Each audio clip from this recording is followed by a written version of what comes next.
नमस्कार, आप देख रहे हैं भिवानी हलचल और मैं हूं आपके सामने मनोज कुमार। आइए डालते हैं नजर आज के समाचारों पर। कोरोना संक्रमण उतार चढ़ाव के चलते शनिवार सुबह तक आई रिपोर्ट्स के अनुसार जहां 9 नए कोरोना पॉजिटिव केसेस मिले, वहीं 16 व्यक्ति ठीक भी हुए। इस तरह से यहां अब एक्टिव केसेस की संख्या 38 रह गई है। स्वास्थ्य विभाग की टीम ने सैकड़ों नए सैंपल्स जांच के लिए भेजे और सैकड़ों लोगों को वैक्सीनेशन भी किया। स्वास्थ्य विभाग से मिले आंकड़ों को अगर देखा जाए और हम सब के द्वारा की जा रही सावधानी के चलते भिवानी में धीरे धीरे कोरोना महामारी धराशायी होती जा रही है। शनिवार को खबर लिखे जाने तक भिवानी में 16 मरीजों के ठीक होने व 9 मरीजों के मिलने के बाद एक्टिव केसेज की संख्या 38 हो गई है। वहीं जिले में कुल संक्रमित 22,340 मरीजों में से 21,659 लोग ठीक भी हो चुके हैं। वहीं भिवानी में वैक्सीनेशन कार्य भी तेज गति से चल रहा है। प्रचंड गर्मी के चलते भिवानी में मौसम ने एक बार फिर करवट बदली, जिसके चलते यहां लोगों ने राहत की सांस ली। शनिवार को दोपहर के समय तेज धूप और गर्मी के बाद बारिश की बौछारों के चलते लोगों ने राहत की सांस ली और तापमान में भी कुछ गिरावट नजर आई। शुक्रवार दोपहर तक अधिकतम तापमान 44 डिग्री तक पहुंच गया था। अचानक ही आसमान में बादल उमड़े और हवाओं के साथ हल्की बूंदाबांदी शुरू हो गई। थोड़े समय के लिए बारिश तेज भी हुई, जिससे शहर की सड़कों पर पानी तरबदर हो गया। वहीं गौरतलब होगा कि मानसून के इंतजार में किसान भी आसमान की तरफ टकटकी लगाए हुए थे, लेकिन बारिश नहीं होने के चलते किसानों की फसल जुलाई की गर्मी में तबाह हो गई थी। लेकिन शुक्रवार को चल रही तेज पूर्व हवाओं के कारण व शनिवार को हल्की बूंदाबांदी के कारण मौसम सुहावना हो गया। दिव्यांग बोर्ड के चेयरमैन राजकुमार मक्कड़ स्थानीय लोहारू रोड स्थित दिव्यांग सेंटर पहुंचे और यहां दिव्यांगों को दी जाने वाली सुविधाओं का जायजा लिया। पत्रकारों को संबोधित करते हुए उन्होंने कहा कि सरकार द्वारा दिव्यांगों को शिक्षा और खेलों से संबंधित मूलभूत सुविधाएं दी जाती हैं, जिनका जायजा उन्होंने लिया है। हरियाणा दिव्यांग बोर्ड के चेयरमैन राजकुमार मक्कड़ ने भिवानी पहुंचकर शनिवार को लोहारू रोड पर स्थित दिव्यांग सेंटर का दौरा किया। इस अवसर पर उन्होंने सेंटर में दिव्यांगों को दी जाने वाली सुविधाओं का जायजा लिया। वहीं उन्होंने पत्रकारों को संबोधित करते हुए कहा कि केंद्र सरकार व राज्य सरकार दिव्यांगों का अधिक से अधिक सुविधाएं देने के लिए कटिबद्ध है। अतः दिव्यांगों को आयोग द्वारा शिक्षा, खेल से संबंधित व अन्य मूलभूत सुविधाएं उपलब्ध करवाई जाती हैं, ताकि वे अपने आप को सामाजिक रूप से पिछड़ा महसूस न करें। 2.7% जनसंख्या दिव्यांग है, जो कि 2011 की जनगणना के अनुसार है। दिव्यांगों की समस्या अनेक प्रकार की है, जिसमें एक बहुत बड़ी समस्या है जो इंटेलेक्चुअल डिसेबिलिटी जिसको कहते हैं, जिसको बौद्धिक हम दिव्यांगता कह सकते हैं, वह बहुत बड़ी समस्या है जो जन्म से ही और जन्म के कुछ समय के पश्चात से प्रारंभ होती है। उसमें 4 प्रकार की कंडीशन होती हैं, ख़ास तौर पे जिसको हम ऑटिज़म कहते हैं, मेंटल रिटार्डेशन हम कहते हैं, और एक मल्टीपल डिसेबिलिटी होती है, और इसी तरह से एक पारसी करके। तो ऐसी 4 प्रकार की कंडीशन हैं जिसके आधार पर वो बच्चा वो विकसित ही नहीं हो पाता, और मेंटल रिटार्डेशन की तो स्थिति ऐसी होती है जो कभी ठीक भी नहीं हो पाता। तो ऐसे में सरकार ने ये प्रयास किया है कि अपनी ओर से भी और समाज के बाकी जो समाज सेवी लोग हैं उनको सामने ला करके उनको कम से कम एक काम किया जाए कि वो जीवन में अगर अपने आधार पर कमा नहीं सकते तो दिनचर्या अपनी वो ज़रूर काम करने लग जाएं, अपने लायक कपड़े पहन लें, वो पहचान लें, घर को पहचान लें, रिश्तेदार को पहचान लें, और छोटी छोटी क्रियाएं भी करें। उसको हम टेकअप करते हैं और संबंधित जो विभाग है उससे यह रैंप, ख़ास तौर पे विद्यालयों में शौचालय, पेट्रोल पंप के पर विशेष रूप से शौचालय, और बिल्डिंग्स के बाहर व्हील चेयर, इस सारे की व्यवस्था प्रत्येक संस्थान को करनी आवश्यक है। इसी ढंग से हर संस्थान को इक्वल पॉलिसी भी बनानी ज़रूरी है, जो कि उसको दीवार पर चिपकानी भी ज़रूरी है कि भाई हमारे यहाँ दिव्यांग को भी रोज़गार दिया जाता है, सामान्य व्यक्ति को भी रोज़गार दिया जाता है, और उसके बराबर के रेट होते हैं, ऐसा करके, क्योंकि सरकार उनको सुविधाएं भी इसके कारण से प्रदान करती है। बच्चे हैं उनको स्टाइफंड प्रदान किया जा रहा है, उनकी कक्षा के हिसाब से उनको स्टाइफंड मिलता है। और जो स्कूल नहीं जा पा रहे किसी कारण से भी, या तो माँ बाप स्थिति में नहीं है, क्योंकि ऐसे विद्यालय भी कम है हमारे पास जिनमें ऐसे बच्चों को भेजा जा सके, तो उनको स्पेशल टीचर हैं, हर ब्लॉक में 2-2 हैं। वो जिम्मेवारी है उनकी कि उनके गांव में जाएंगे, उनके घर पे जाएंगे और घर पे जा कर के वहाँ उनको इस प्रकार का वातावरण प्रदान करवाएंगे जिसमें वो अपने पैरों पर खड़े हो सकें। तो यह जो है, और उनको 1650 रुपये पहले थी, अब 1950 रुपया 1 अप्रैल से हरियाणा सरकार ने, जो कि भारत में सबसे ज़्यादा है, उन बच्चों को पेंशन भी प्रारंभ हो गई है, जिसके लिए डिसेबिलिटी सर्टिफिकेट होना अनिवार्य है। तो एक तो यह समस्या है जिसके लिए मैं आज यहाँ निरीक्षण करने के लिए आया हूँ। ऐसे बच्चों को पढ़ाने के लिए, जो स्पेशल बच्चे कहते हैं, स्पेशल एजुकेशन होती है, वैसे तो समग्र शिक्षा है, उनको पढ़ाने के लिए भर्ती होती है जो टीचर की, वो स्पेशल एजुकेटर्स होते हैं, चाहे जेबीटी हों, चाहे टीजीटी हों, पीजीटी हों, उन लोगों को शिक्षण लेना होता है स्पेशल स्कूलों में।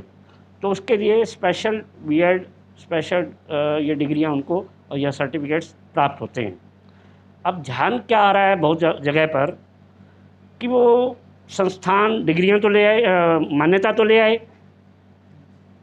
एडमिशन भी कर लिया, लेकिन जिनका एडमिशन हुआ उन्होंने कभी क्लास ही अटेंड नहीं की, नॉन अटेंडिंग। और अगर वो नॉन अटेंडिंग होंगे तो कल को उनको जिन बच्चों को संभालना है, एक देखिए, एक सामान्य बच्चा है, उसको चलो बीएड नहीं पढ़ा पाएगा, बीए पढ़ा लेगा, और प्राइवेट स्कूलों में तो कई जगह 10वीं 12वीं के बच्चे भी लगे हुए हैं, वो पढ़ा लेते हैं। सामान्य बच्चों को पढ़ाना, आजकल माँ बाप भी हैं और आजकल कंप्यूटर में भी और ये सारी शिक्षण विधियाँ विकसित हो गई हैं, और कोरोना का भी धन्यवाद करना चाहिए। कोरोना के कारण से भी ऑनलाइन शिक्षा पद्धति आ गई। अब कोई लेक्चरर चेन्नई में बैठा है और उसका लेक्चर जो है यहाँ का बच्चा भी सुन पाता है, देख पाता है।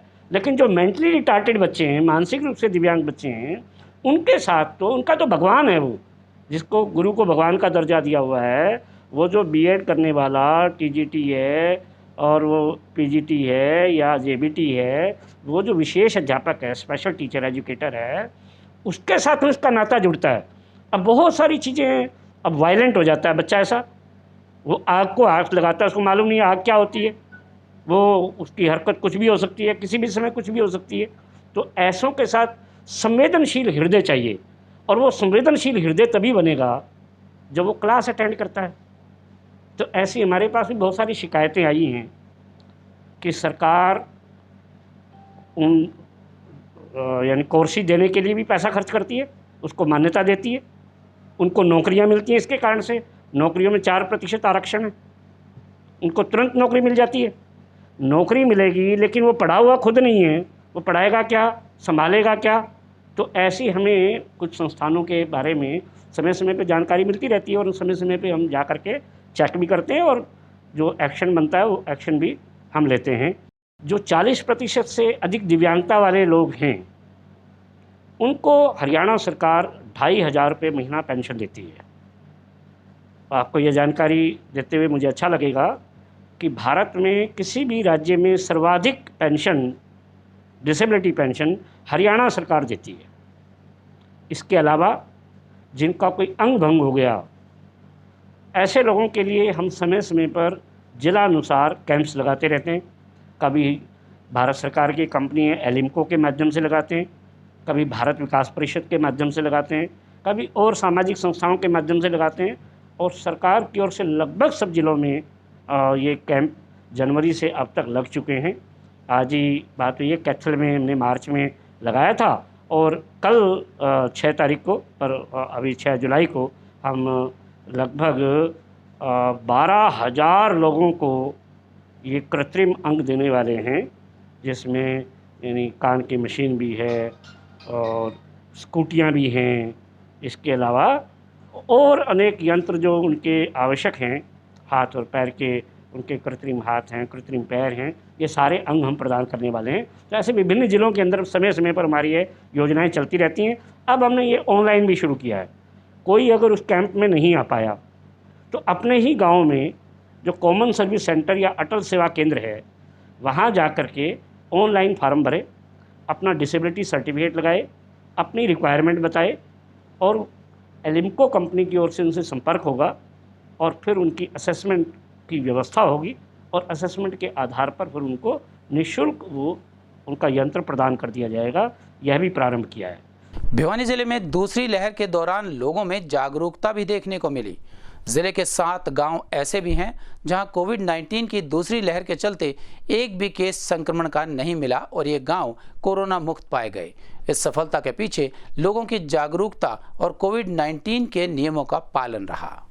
भिवानी के उपायुक्त जयवीर सिंह आर्य व deputy civil surgeon doctor Parveen Kumar ने बताया कि भिवानी जिला में अब तक 3,10,000 लोगों को वैक्सीन लगाई जा चुकी है तथा 3,15,000 लोगों का कोरोना टेस्ट किया जा चुका है तथा जुलाई माह के अंत तक भिवानी जिला में 8 लाख लोगों को वैक्सीन किए जाने का लक्ष्य रखा गया है ताकि हार्ड इम्यूनिटी विकसित होकर कोरोना महामारी से बचा जा सके। उन्होंने बताया कि भिवानी जिला के 7 गाँव ऐसे हैं जहाँ पर कोविड की दूसरी लहर के दौरान एक भी मामला दर्ज नहीं किया गया।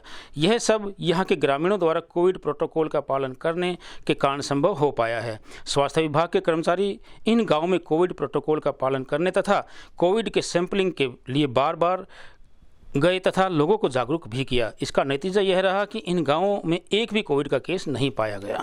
सभी ग्रामवासियों से प्रार्थना है, कल से कोई भी हुक्का पींदा पा गया बैठकों में या कोई ताश खेलता पा गया, उसके खिलाफ कड़ी कार्रवाई की जाएगी और 500 रुपये जुर्माना किया जाएगा। सभी से प्रार्थना है, लॉकडाउन का पालन करें, मास्क लगाए, 2 गज की दूरी रखे। सुनियो जी एक जरूरी सूचना, सभी ग्रामवासियों से प्रार्थना है, कोई भी बैठकों में हुक्का पींदा पाया या ताश खेलता पाया, उसके खिलाफ कड़ी कार्रवाई की जाएगी। टोटल पॉपुलेशन को वैक्सीनेशन की है और 3,15,000 की टेस्टिंग कर चुके हैं और आने वाले महीने में, इस जुलाई महीने में आशा है कि हम 8 लाख का टारगेट ये पूरा करेंगे। और मेरी सभी भिवानी निवासियों से अपील है कि कोविड-19 की महामारी से बचने के लिए, इस पेंडेमिक से बचने के लिए सभी वैक्सीनेशन करवाएं और सैंपलिंग करवाएं ताकि हार्ड इम्यूनिटी आकर इस बीमारी से सभी छुटकारा पा सकें। मेरे गांव में कोरोना पॉजिटिव का केस इसलिए नहीं मिला, हमने सामाजिक दूरी, सैनिटाइज़र का प्रयोग, मास्क का प्रयोग हर लोगों को समझाया और सैनिटाइज़र गांव में छिड़कवाया। हर उसका हमने सावधानी पूर्वक काम करवाया, इसलिए हमारे गांव बड़दू चौकी में कोरोना का एक भिवानी के लगभग 7 गांव ऐसे हैं जिनमें एक भी सेकेंड वेव में एक भी कोई भी कोविड पॉजिटिव पेशेंट नहीं मिला है। उन गांवों के नाम है बड़दू जोगी, बशीरवास, लाडावास, ढाणी लक्ष्मण, सरजीकाबास, जगरामबास। और जैसे इन गांवों में विलेज हेल्थ सर्वे किया गया था, उस दौरान भी गांव में बहुत कोविड प्रोटोकॉल पूरी तरह से फॉलो किया गया है। मास्क लगाना, सैनिटाइज़र और सोशल डिस्टेंसिंग का पूरा पालन किया गया है। और इन गाँवों वालों ने एक उदाहरण पेश किया गया है कि गांव में रहते हुए भी और इस तरह से भी हम कोविड उसका पालन कर सकते हैं। और इसमें गांव के लोगों का और स्वास्थ्य विभाग के कर्मचारियों का भी अहम योगदान रहा है। इसमें जैसे समय समय पर स्वास्थ्य विभाग द्वारा सैंपलिंग करवाई गई है और हेल्थ सर्वे किया गया है और वैक्सीनेशन का भी बढ़ चढ़ कर लोगों ने हिस्सा लिया है। और इसी वजह से इस तरह की महामारी में और कोई भी केस ना मिलना एक बहुत बड़ी अचीवमेंट है। और मैं इन गाँव के सरपंच को और हेल्थ वर्कर्स को बधाई देता हूँ, ये बधाई के पात्र हैं। और आम जन से यही अपील है कि आप इनको फॉलो करें, इनके उदाहरण, इनका जो भी ये कर रहे हैं उसको फॉलो करें ताकि भविष्य में इनके वहाँ पे भी कोई भी केस ना निकले और हम आगे भी इस महामारी से लड़ सकें। भिवानी के जिला उपायुक्त जयवीर सिंह आर्य ने कहा कि सीएम विंडो आम जन की समस्याओं के समाधान के लिए स्थापित की गई है और इस पर आए केसेस का निपटारा तुरंत प्रभाव से किया जाना चाहिए। इस बारे में लघु सचिवालय स्थित DRDA हॉल में संबंधित अधिकारियों को आवश्यक दिशा निर्देश भी दिए गए। इस बारे में उपायुक्त जयवीर सिंह आर्य ने कहा कि सीएम विंडो मुख्यमंत्री श्री मनोहर लाल का फ्लेक्सी कार्यक्रम है। आमजन की शिकायतों के समाधान के लिए सीएम विंडो स्थापित की गई है। उन्होंने अधिकारियों को निर्देश दिए कि वे पारदर्शिता के साथ काम करें और लोगों की समस्याओं का प्राथमिकता के साथ समाधान करें। उन्होंने निर्देश देते हुए कहा कि ओवरटेकिंग के साथ ATR, ओवरड्यू व शिकायतों के डिस्पोज ऑफ का स्कोर सही रहना चाहिए। उपायुक्त आर्य ने नगर परिषद भिवानी, नगर पालिका बवानीखेड़ा, जिला विकास एवं पंचायत अधिकारी कार्यालय, DRDA, कृषि विभाग, तहसीलदार भिवानी, चुनाव कार्यालय, शिक्षा विभाग, पंचायती राज, लोक निर्माण विभाग इत्यादि की सीमा विंडो की समीक्षा की। वहीं उन्होंने शहीद भगत सिंह चौक के पास राजकीय कन्या वरिष्ठ माध्यमिक विद्यालय का निर्माण कार्य भी जांचा। इस प्रकार से सेक्टर 13 के सामने जिमखाना क्लब का निर्माण किया जा रहा है। श्री उपायुक्त ने अधिकारियों को साथ लेकर इन दिनों दोनों महत्वाकांक्षी परियोजनाओं के निर्माण कार्य का निरीक्षण किया। निरीक्षण के दौरान उपायुक्त सबसे पहले जिमखाना क्लब पहुंचे। उपायुक्त ने अधिकारियों व ठेकेदारों को निर्देश दिए कि जिमखाना क्लब का निर्माण कार्य शीघ्र पूरा किया जाए। इसी प्रकार उपायुक्त ने शहीद भगत सिंह चौक के पास निर्माणाधीन राजकीय कन्या वरिष्ठ माध्यमिक स्कूल का निरीक्षण भी किया। इस दौरान ठेकेदारों ने उपायुक्त श्री आर्य को बताया कि प्रथम चरण में स्कूल के लिए करीब 5 करोड़ 7 लाख रुपए का बजट मंजूर हुआ था, लेकिन उसमें मैदान में मिट्टी भराई व चारदीवारी के निर्माण का कार्य शामिल नहीं था। इस पर श्री आर्य ने सरकार के पास चारदीवारी व मिट्टी भराई के लिए बजट की मांग भिजवाई जाएगी और कहा कि ताकि इस वर्ष के अंत तक इसका निर्माण कार्य पूरा हो सके। ये दोनों ही कार्य CM अनाउंसमेंट के अंदर है, जैसे कि जिमखाना हरियाणा शहरी विकास प्राधिकरण का जो सेक्टर 13 और 23 के निवासियों के लिए जो HSVP के रेजिडेंट्स हैं उनके लिए बना जा रहा है और भिवानी की जनता को बहुत बड़ा इसका ये क्लब होगा।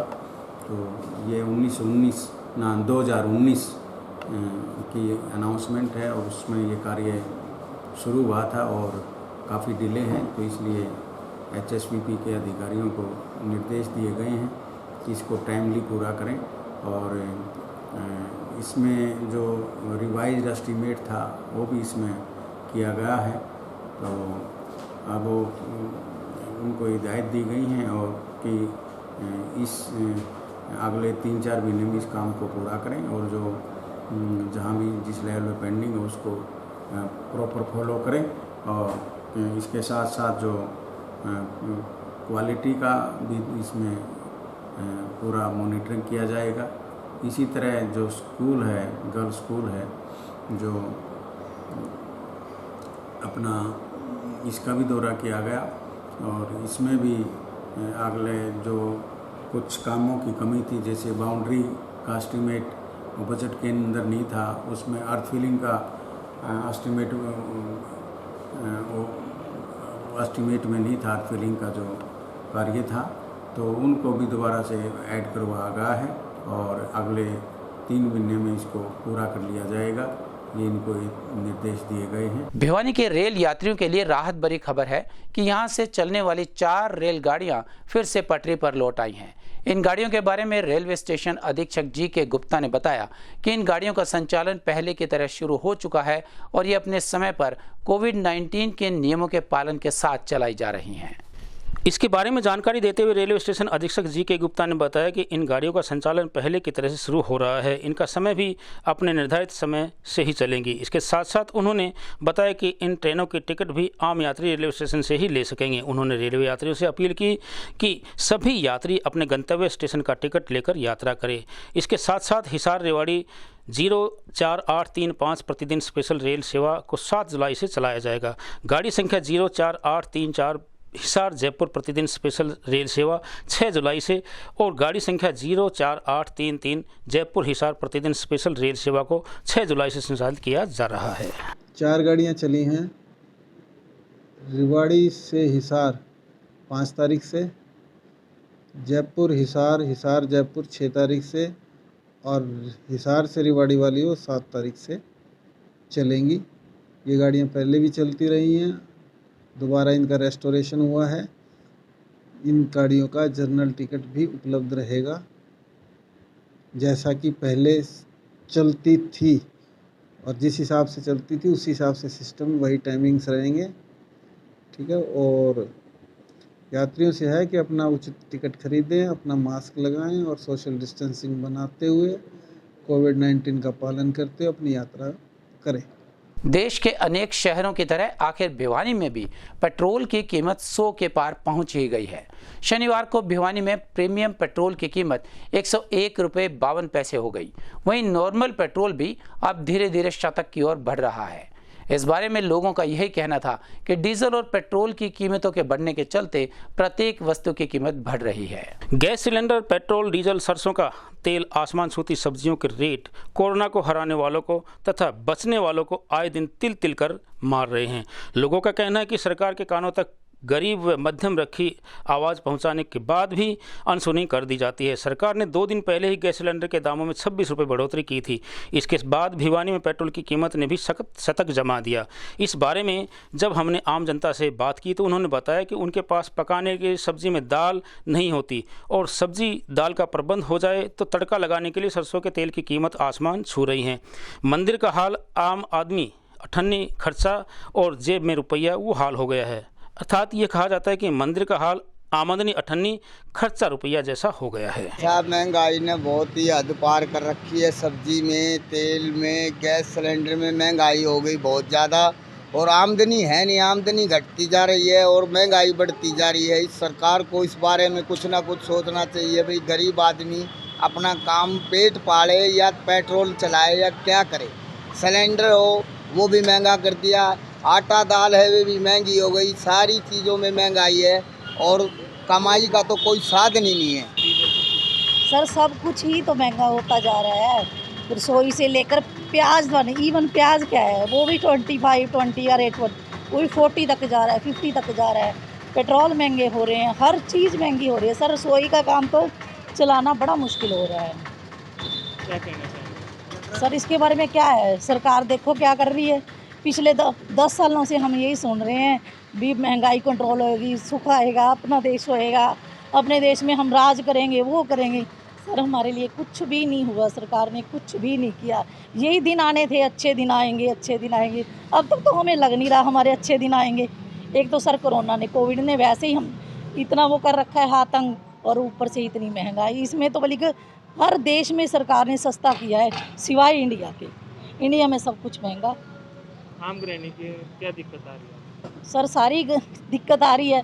बताओ एक प्याज है, कहने में आता है अभी देसी भाषा में भी दाल रोटी प्याज से रोटी खा लेंगे, होता है पर लेकिन अब दाल भी महंगी, प्याज भी महंगा, सब कुछ ही तो महंगा। गैस के ले लो, गैस चूल्हे के रेट, सिलेंडर इतना महंगा हो रहा है, 900 तक सिलेंडर पहुंच रहा है। कुछ भी तो ही नहीं है। आम से लेकर ऊपर तक सबके लिए दिक्कत आ रही है सर। इवन पेट्रोल है, डीजल है, सब कुछ ही तो महंगा है।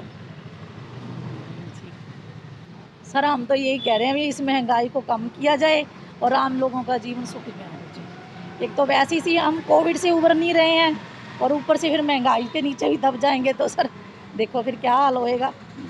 सब कुछ महंगा कर दिया, गुजारा चलता नहीं है। लॉकडाउन के कारण हम पहले परेशान है, काम धंधे है नहीं, हम कहाँ जाएं और महंगाई बढ़ाते जा रहे हैं। इसका कोई सोल्यूशन निकालो, या तो महंगाई को कम करो या कोई राहत मिले हमारे को।